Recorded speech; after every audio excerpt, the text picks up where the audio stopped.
Hello everyone, my name is Pankaj Yaduvanshi and आप सभी का आपके अपने YouTube channel decode SSC with Pankaj में स्वागत है। तो आज की इस वीडियो में हम बात करेंगे the concept book of English grammar, यानी कि जो हमारे संजीव भैया की किताब है, संजीव सर की जो हमारी किताब आई है concept book of English grammar. आज की इस वीडियो में बात करेंगे कि हम इस किताब को हमें एक्चुअल में पढ़ना कैसे है। देखिए, अगर आप एक एवरेज स्टूडेंट हैं, या फिर अगर आप एक बिगिनर हैं, या फिर आप एक एडवांस स्टूडेंट हैं और आप सभी लोग केवल एक ही तरीका फॉलो करते हैं, तो इस बुक से हमें जो एक्चुअल में आउटपुट मिलना चाहिए वो आउटपुट आपको नहीं मिलेगा, राइट। तो इस बुक को हमें पढ़ना कैसे है, इसी से रिलेटेड आज की हमारी ये वीडियो होने वाली है। तो आज की इस वीडियो में हम क्या क्या देखने वाले हैं। सबसे पहले तो हम इस बुक, यानी जो हमारी ये कॉन्सेप्ट बुक है इंग्लिश ग्रामर की, इसके सबसे पहले थोड़े से रिव्यू की बात करेंगे, छोटे से रिव्यू की। उसके बाद फिर हम इस बुक में जो कंटेंट दिया गया है उस कंटेंट की थोड़ा सा बात करेंगे। उसके बाद फिर हम बात करेंगे कि अगर आप एक बिगिनर हैं और अगर आप एक एवरेज हैं या फिर आप एक एडवांस स्टूडेंट हैं, तो आपको इस बुक को कैसे पढ़ना है, आपकी स्ट्रेटजी क्या होनी चाहिए, आपको कितने दिन लगेंगे इस बुक को ख़त्म करने में। उसके बाद फिर हम इस टॉपिक के बारे में बात करेंगे, राइट। तो जैसा कि हम सभी जानते हैं कि the concept book of English grammar, जो कि 5-6 दिन पहले अभी मतलब संजीव सर के द्वारा लॉन्च की गई थी और लगभग काफ़ी सारे स्टूडेंट के पास ये बुक पहुंच भी गई है। तो जिस तरह से जब हमारी बाहुबली 2 आने वाली थी, तो सबसे बड़ा सवाल था कि कटप्पा ने बाहुबली को क्यों मारा, राइट। तो उसी तरह अब सबसे बड़ा सवाल ये है कि इस बुक को हमें एक्चुअल में पढ़ना कैसे है, जिससे हमें इस बुक से ज़्यादा आउटपुट मिल सके। तो आइए इसी टॉपिक के बारे में बात करते हैं। तो सबसे पहले आइए हम बात करते हैं कि इस बुक के छोटे से रिव्यू के बारे में, कि इस बुक में क्या क्या खास बात है और क्या क्या, यानी इसमें क्या क्या कमियां हैं और क्या क्या अच्छाइयां हैं। तो अगर इस बुक के हम पेज क्वालिटी की बात करें, जैसा कि पेज क्वालिटी के बारे में हमेशा, यानी पेज क्वालिटी के बारे में संजीव सर बोल के काफ़ी सारा डिले करवाए थे, यानी बोल रहे थे कि पेज क्वालिटी काफ़ी शानदार होने वाली है इस बुक की। तो हाँ भैया, इस बुक की पेज क्वालिटी एक्चुअल में काफ़ी शानदार आपको देखने को मिलेगी। जब आप इस बुक को परचेज़ करोगे तो इस बुक की पेज क्वालिटी आपको काफ़ी शानदार देखने को मिलेगी। जैसे कि RWA की जो पहले सेल आया करती थी 10 तारीख को जो RWA की पहली सेल आया करती थी, उसमें जो भी किताबें 99 या फिर 199 ऐसे करके जो भी किताबें मिला करती थी, उनकी जो पेज क्वालिटी हुआ करती थी और इस बुक की जो पेज क्वालिटी है, इसमें ज़मीन आसमान का अंतर आपको देखने को मिल जाएगा। इस बुक की जो पेज क्वालिटी है काफ़ी शानदार आपको देखने को मिलेगी, है ना। और अगर हम बात करें कि बाइंडिंग की, तो बाइंडिंग भी इस बुक की काफ़ी शानदार करी गई है। आप जब इस बुक को लोगे अपने हाथ में, देखोगे तो आपको पता चलेगा कि हाँ भैया, इस बुक की बाइंडिंग भी काफ़ी शानदार करी गई है। इवन जितनी भी आपको मार्केट में बुक मिलेंगी, उन सभी के टक्कर की बाइंडिंग इस बुक में करी गई है, या मैं कहूँ कि उन सभी से अच्छी इस बुक की बाइंडिंग करी गई है, राइट। तो सबसे बड़ी चीज़ जो होती है किताब को ख़रीदने की, वो होती है कंटेंट की। अगर किसी बुक का कंटेंट ही अच्छा नहीं है, अगर और आप उस बुक की पेज क्वालिटी काफ़ी शानदार दे देते हैं या फिर बाइंडिंग क्वालिटी शानदार देते हैं, तो उस बुक को ख़रीदने का क्या ही मतलब, है ना। तो आइए अब हम बात करते हैं कि इस बुक के कंटेंट की। इस बुक का कंटेंट कैसा है, क्या हमें इस बुक को लेना चाहिए या फिर नहीं। तो अगर इस बुक की कंटेंट क्वालिटी की बात करें, तो कंटेंट क्वालिटी इसमें आपको काफ़ी ज़्यादा शानदार देखने को मिलने वाली है। क्यों मिलने वाली है? देखिए, जब भी हम कोई बुक खरीदते हैं, जब भी हम कोई ग्रामर की बुक खरीदते हैं, तो उसमें जो हमारा कंटेंट दिया गया होता है, उसमें कंटेंट दिया गया होता है चैप्टर वाइज। कैसा दिया गया होता है कंटेंट? Chapter wise. और चैप्टर वाइज कंटेंट जब हम पढ़ते हैं और जब हम चैप्टर वाइज एरर सॉल्व करते हैं, या फिर चैप्टर वाइज जो ग्रामर की प्रॉब्लम्स होती हैं उनको जब हम बनाते हैं, तो वो हमसे आसानी से बन जाती हैं। लेकिन फिर जब बात आती है मिसलेनियस करने की, यानी कि जो हमारा एग्ज़ाम में एक्चुअल एरर्स आती हैं, जब बात आती है उनकी मिसलेनियस की, तो हमारी बत्ती जो है गुल हो जाती है। हमें पता ही नहीं चलता कि उसमें एरर कहाँ पे है, या फिर उसमें जो है सेंटेंस इम्प्रूवमेंट में हमें इम्प्रूवमेंट कैसे करना है, या फिर फिल इन द ब्लैंक्स में हमें क्या भरना है, राइट। तो इन सारी चीज़ों का सोल्यूशन ये वाली किताब है, क्योंकि इस वाली किताब में जो पूरी ग्रामर है वो 127 रूल्स के थ्रू आपको दी गई है, और इन 127 रूल्स के थ्रू आपकी पूरी ग्रामर कंप्लीट कराई गई है। और इसमें जैसे कि अभी मैं आपको दिखाऊंगा, एक सेकंड दिखाई देता हूँ, है ना। ये देखिए, ये रहा इसका वो क्या कहते हैं, इंडेक्स। तो जैसे कि इसमें सबसे पहले दिया गया है पार्ट ऑफ स्पीच, फिर उसके बाद दिया गया है यहाँ पे recognition of sentence, part of past perfect and past indefinite, subject verb agreement, additive phrase, transitive verb, number and the number में अंतर, फिर उसके बाद verb follow the main subject, जो मेन सब्जेक्ट को वर्ब फॉलो करती हैं। फिक्स्ड प्रीपोजिशन, यानी कि हमें इसमें मिसलेनियस करके सारी चैप्टर्स की एक एक करके चीज़ें दी गई हैं, राइट। तो इससे क्या होगा कि जब आप इस बुक को पढ़ोगे और आप जब इस तरह से कंसेप्ट को करोगे तो आपकी जो मिसलेनियस करने वाली प्रॉब्लम, मिसलेनियस में आप जो फंसते थे वो वाली प्रॉब्लम आपकी सॉल्व हो जाएगी, है ना। तो इस मामले में ये किताब काफ़ी शानदार है। और अगर हम बात करें कि जो यानी कि इस बुक में जो कॉन्सेप्ट दिए गए हैं 127 कॉन्सेप्ट तो दिए ही गए हैं, साथ ही साथ उनकी काफ़ी सारे आपको क्वेश्चंस दिए गए हैं, जिससे आपकी काफ़ी शानदार जो है प्रैक्टिस हो जाती है, जिससे जब भी आप एग्ज़ाम में बैठेंगे तो आप अच्छे से उन क्वेश्चंस को टैकल कर पाएंगे, है ना। जैसे कि मुझे जो है यूज्ड टू और एक नीड और रेयर में काफ़ी टाइम से मतलब मुझे कन्फ्यूज़न हुआ करती थी, बट जैसे ही ये बुक आई और मैंने इसे पढ़ा तो अब मुझे काफ़ी शानदार क्लैरिटी मिल चुकी है। और जैसे मैंने क्वेश्चंस की प्रैक्टिस करी तो अब मुझसे जो इरर्स हैं नीड और डेयर और ये वाली, वो सारी आसानी से बन जाती हैं। और क्यों बन जाती हैं? क्योंकि इसमें कंसेप्ट को अच्छे से एक्सप्लेन करा गया है। फिर उसके बाद आपको काफ़ी सारे एग्जांपल्स भी इसके दिए गए हैं, वो क्वेश्चंस भी आपके काफ़ी सारे इसमें दिए गए हैं। तो ये तो रही इस बुक के कंटेंट की बात। तो आइए अब हम बात करते हैं कि इस बुक को आपको पढ़ना कैसे है। देखिए, अगर आप एक बिगिनर स्टूडेंट हैं, या फिर आप एक एवरेज स्टूडेंट हैं, या फिर आप एक एडवांस स्टूडेंट हैं, जहाँ पना तो वो कबूल करें। जैसा कि अगर आपने कभी वो 3 इडियट्स मूवी देखी हो तो उसमें बोलता है कि जहाँ पना तो वो कबूल करो, यानी जो एक मतलब ये मैंने इसलिए लिखा है कि अगर आप एक एडवांस स्टूडेंट हैं तो आपके लिए है ये, जहाँ पना तो वो कबूल करें, राइट। तो अगर आप एक बिगिनर स्टूडेंट हैं तो आपकी स्ट्रैटेजी क्या होनी चाहिए, आपको इस बुक को कैसे ख़त्म करना है। देखिए, अगर आप एक बिगिनर स्टूडेंट हैं तो आपको एटलीस्ट 45 डेज़ इस बुक को देने चाहिए। कैसे देने हैं अभी मैं बताऊंगा कि आपको कैसे देने हैं। और अगर आप एक एवरेज स्टूडेंट हैं तो आप इस बुक को 30 दिन में अच्छे से कवर कर सकते हैं। और 30 दिन के बाद जब आप एग्ज़ाम में बैठेंगे या फिर मॉक देने जाएंगे तो वहाँ पे आपको अपने अंदर काफ़ी सारा इम्प्रूवमेंट देखने को मिलेगा। और अगर आप एक एडवांस स्टूडेंट हैं तो आप इस बुक को 15 से 20 दिन में आसानी से ख़त्म कर सकते हैं, राइट। तो अगर आप एक बिगिनर स्टूडेंट हैं तो आपको अपनी स्ट्रेटजी क्या रखनी चाहिए। देखिए कि इस बुक में जो है वो 2 तरह से इस बुक को मतलब आप कैटेगराइज कर सकते हैं। सबसे पहला तो इसमें दिए गए हैं कॉन्सेप्ट। क्या दिए गए हैं? कॉन्सेप्ट। तो जो हमारे कॉन्सेप्ट होते हैं उन पे आप 2 से 3 दिन दे सकते हैं। 2 से 3 दिन एक कंसेप्ट को कर सकते हैं। मतलब आपको स्टार्टिंग में पहले दिन जो है वो 10 कॉन्सेप्ट लेके चलने हैं। कितने कॉन्सेप्ट? 10 कॉन्सेप्ट आपको पढ़ने हैं। और उसके जो क्वेश्चंस हैं, जैसे एक कॉन्सेप्ट के इसमें 20 क्वेश्चन, 30 क्वेश्चन, इवन किसी कॉन्सेप्ट में 60 क्वेश्चन भी दिए गए हैं। तो जो हमारे कॉन्सेप्ट वाले क्वेश्चंस होंगे उनको आपको 2 से 3 दिन में ख़त्म करना है। और कॉन्सेप्ट को 2-3 दिन लगातार डेली पढ़ना है। इससे क्या होगा कि जब आप 2-3 दिन किसी कॉन्सेप्ट को पढ़ेंगे तो आपको अच्छे से वो कॉन्सेप्ट याद हो जाएगा, राइट। और जो हमारी एक इसमें दी गई हैं रट्टाफिकेशन वाली चीज़ें, तो रट्टाफिकेशन वाली चीज़ों को एटलीस्ट आपको 7 दिन तो देना ही है। 7 दिन तो देना ही पड़ेगा, जिससे मतलब जो रट्टाफिकेशन वाली चीज़ें हैं, अभी मैं बताऊंगा कि रट्टाफिकेशन वाली चीज़ें क्या हैं और कॉन्सेप्ट बेस्ड चीज़ें इसमें क्या हैं, तो वो आपको अच्छे से याद हो जाएंगी। तो अगर आप एक बिगिनर स्टूडेंट हैं तो आपको एटलीस्ट 10 कॉन्सेप्ट डेली करने हैं। डेली मतलब आपने जैसे पहले दिन 10 कॉन्सेप्ट उठाए, उसको पढ़ा और उसके मतलब उसको आपको जो कंसेप्ट वाली चीज़ें हैं उसको 2 से 3 दिन में ख़त्म करना है। 2 से 3 दिन में आपको उसको ख़त्म करना है। तो उसके जितने भी क्वेश्चंस हों आपको 3 दिन के हिसाब से उसको डिवाइड कर लेना है कि 3 दिन के हिसाब से, जैसे उसमें मान लेते हैं 30 क्वेश्चन है, राइट।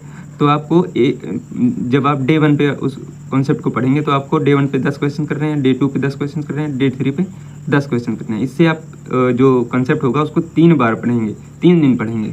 और 3 बार जब आप उस कंसेप्ट को पढ़ेंगे तो आपकी जो कंसेप्ट पर अंडरस्टैंडिंग होगी वो काफ़ी स्ट्रॉन्ग बन जाएगी। और आप जब एग्ज़ाम में बैठेंगे या फिर मॉक टेस्ट देने जाएंगे तो उस कंसेप्ट के जो भी क्वेश्चन आएंगे आप उनको ईजिली उड़ा पाओगे, राइट। तो इस तरह से आपको कंसेप्ट वाली चीज़ें करनी है। और जो रही बात रट्टाफिकेशन वाली चीज़ें आपको 7 दिन एटलीस्ट लेकर चलनी है, जिससे आपकी जो रट्टाफिकेशन वाली चीज़ें हैं वो आपके दिमाग में काफ़ी सारी चीज़ें मतलब काफ़ी चीज़ें अच्छे से बैठ जाएंगी, है ना। तो रट्टाफिकेशन वाली चीज़ें में जैसे मान लेते हैं, रट्टाफिकेशन वाली चीज़ों में काफ़ी सारे क्वेश्चन आपको देखने को मिलेंगे।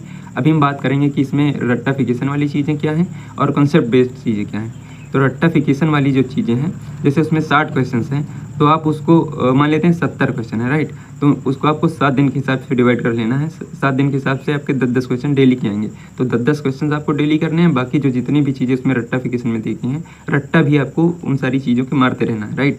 क्योंकि इंग्लिश और जीएस में रट्टाफिकेशन का भी रोल काफ़ी ज़्यादा बढ़ जाता है।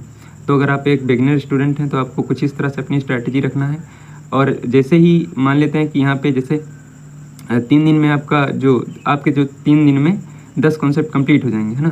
10 कॉन्सेप्ट ये कंप्लीट हो जाएंगे। रट्टाफिकेशन वाली 2 से 3 कॉन्सेप्ट आपको डेली लेके चलना है। यानी डे 1 पे आप 2 से 3 कॉन्सेप्ट पढ़ेंगे और उसे 7 दिन तक लेके जाएंगे।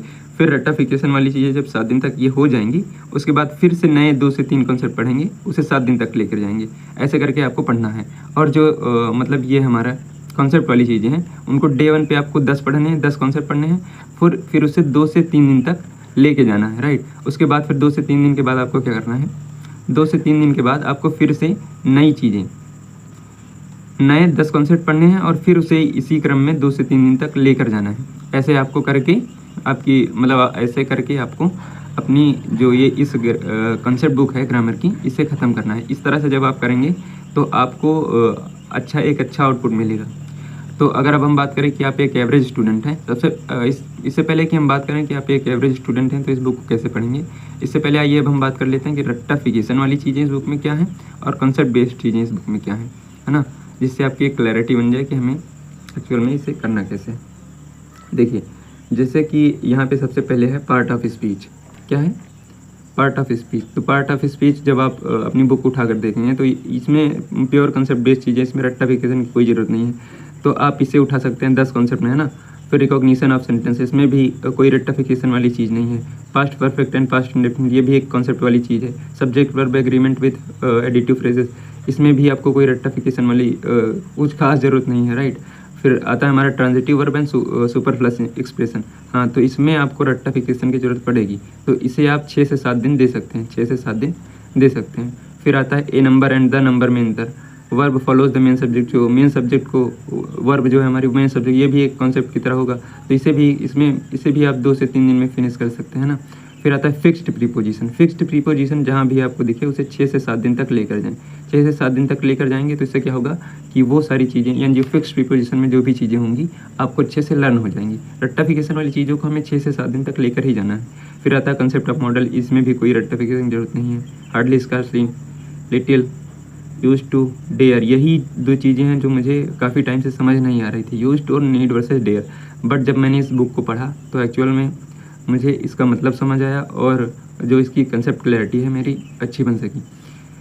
तो फिर अगर आगे बात करें तो 1 since versus for, use of since, इसमें कहीं भी रट्टाफिकेशन की ज़रूरत नहीं है। जहाँ भी रट्टाफिकेशन की ज़रूरत होगी वहाँ पे मैं स्टार मार्क कर दूँगा, है ना। तो linking verb and action verb, यहाँ पे थोड़ा बहुत आपको रटने की ज़रूरत पड़ेगी, तो मैं यहाँ पे स्टार मार्क कर देता हूँ। सुपरफ्लस एक्सप्रेशन, यहाँ पे भी थोड़ा बहुत ज़रूरत पड़ेगी, तो यहाँ पे मार्क कर देता हूँ। आफ्यू दाफ्यू नहीं पड़ेगी। Enough, until unless, concept of multiple adjectives, यहाँ पे भी हाँ थोड़ा बहुत कह सकते हैं, होसस कॉम्प वाला है ना ये, तो यहाँ पे थोड़ा बहुत पढ़ सकती है। सफिक्स नहीं पड़ेगी, हाँ सफिक्स पे पढ़ सकता है थोड़ा बहुत, अब देखेंगे तो आपको मतलब पढ़ सकता है थोड़ा बहुत, रटने की ज़रूरत। Too much, much too, verbs with same form, यहाँ पे भी आपको रटना पड़ेगा। Apparently plural but functionally singular noun, यहाँ पे भी आपको थोड़ा बहुत रटने की ज़रूरत पड़ सकती है। उसके बाद है although, though, in spite of, fairly, rather, third conditional, pure मतलब concept based. Distributed adjective and pronouns, यहाँ पे भी आपको थोड़ा बहुत रटने की ज़रूरत पड़ सकती है। उसके बाद आता है डबल कंपैरेटिव एंड सुपरलेटिव, यहाँ पे भी नहीं पड़ेगी हाँ यहाँ पे कंफ्यूजिंग पेयर ऑफ वर्ब्स, यहाँ पे आपको रटने की ज़रूरत पड़ेगी, तो मैं यहाँ पे स्टार मार्क कर देता हूँ। फिर अब हम बात करते हैं, अगर आगे बात करते हैं तो यहाँ पे है फिक्स्ड प्रीपोजिशन फ्रॉम, यहाँ पे पड़ेगी आपको रटने की ज़रूरत। ऑर्डर ऑफ प्रोनाउंस नहीं पड़ेगी। द सिंगल यूनिट रूल नहीं पड़ेगी।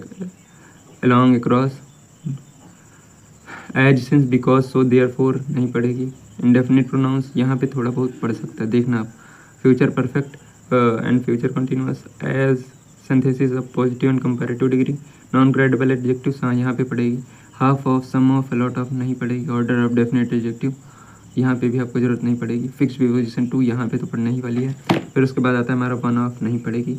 इट इज़ टाइम करके जो फ्रेज आते हैं वहाँ पे नहीं पड़ेगी। It versus there, compound subject, single unit, stative verb यहाँ पे आपको रटना पड़ेगा। फिक्स्ड प्रीपोजिशन इन यहाँ पे रटना पड़ेगा। पॉजिटिव वर्ब यहाँ पे रटना पड़ेगा। इंडेफिनिट आर्टिकल ए एन यहाँ पे भी कोई जरूरत नहीं है। अनकाउंटेबल नाउंस यहाँ पे भी थोड़ा बहुत रटने की जरूरत पड़ेगी। Some versus any, confusing pair of preposition यहाँ पे भी रटना पड़ेगा। Present subjunctive mood, past perfect, continuous, active and passive, concept of confusion of L Y. Fixed preposition with, हाँ यहाँ पे फिक्स्ड प्रीपोजिशन विथ को मतलब इसमें रटना पड़ेगा। Helping verb and main verb नहीं पड़ेगा। Helping verb and main verb में हो सकता है थोड़ा बहुत दिया गया हो, रटना पड़ेगा थोड़ा बहुत। Subject versus object complement, exam oriented homonyms पढ़ लीजिएगा आप, है ना। होमोनिम्स में भी रटना पड़ेगा। प्रीपोजिशन ऑफ एडवर्ब, हाँ इसको भी थोड़ा बहुत देख लीजिएगा, रट लीजिएगा। मतलब फिक्स्ड प्रीपोजिशन फॉर, मतलब ये रट्टाफिकेशन वाले टॉपिक है जितने मैं स्टार मार्क कर रहा हूँ, राइट। फिक्स्ड प्रीपोजिशन फॉर यहाँ पे भी रटना पड़ेगा। Cause and it's kind, between and one. उसके बाद आगे बात करें तो आगे है कॉन्सेप्ट, आगे क्या है, आगे है अरे यार बन जा भाई,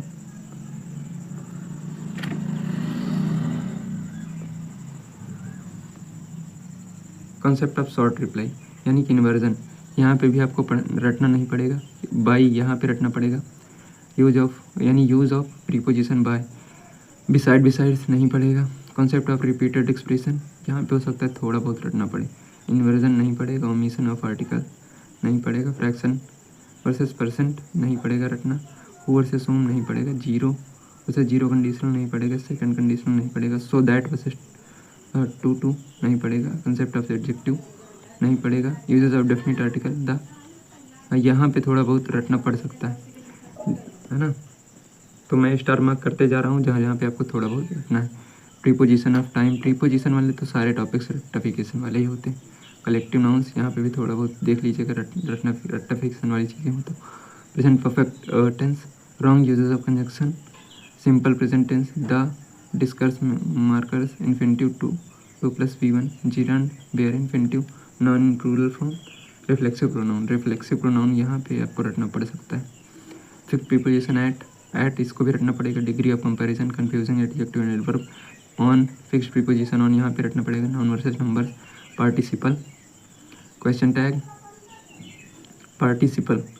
tag, comparison between two things, that of, those of, confusing adjective, meaning of, basic concept of preposition, phrase and it's kind यहाँ पे आपको रटना पड़ सकता है थोड़ा बहुत।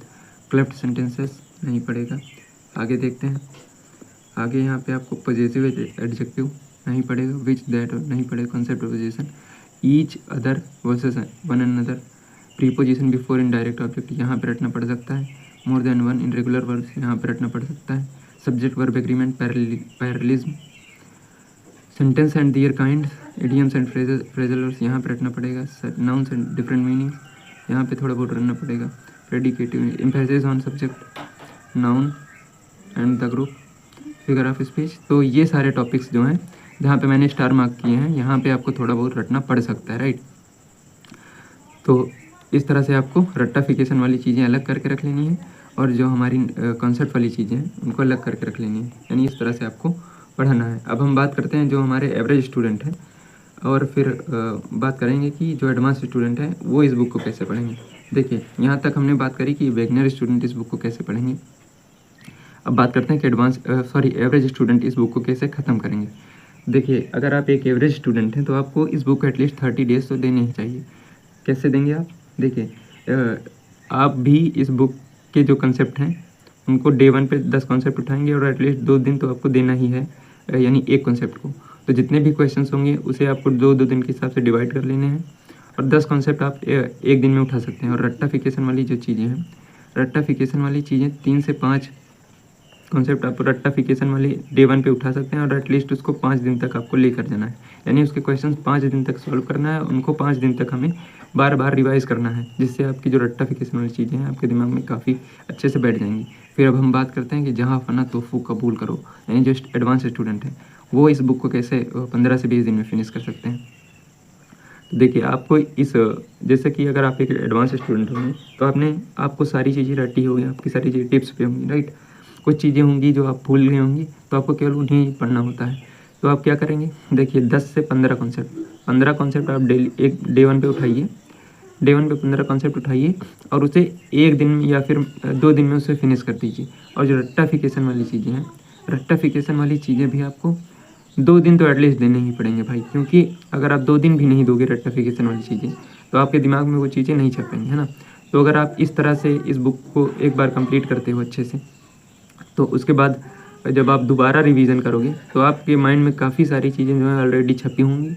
और आप जब इवन आप इस बुक को केवल एक बार भी इस तरह से अगर कर लेते हो, है ना, तो आप जब एग्ज़ाम में बैठोगे, जब आप मॉक देने जाओगे, तो आपको काफ़ी बड़ा इम्प्रूवमेंट अपने अंदर देखने को मिलेगा, है ना। तो ये थी हमारी आज की वीडियो जिसमें हमने बात किया इस बुक के रिव्यू के बारे में। साथ ही साथ इस बुक के रिव्यू के साथ साथ हमने देखा कि इस बुक को हमें पढ़ना कैसे है।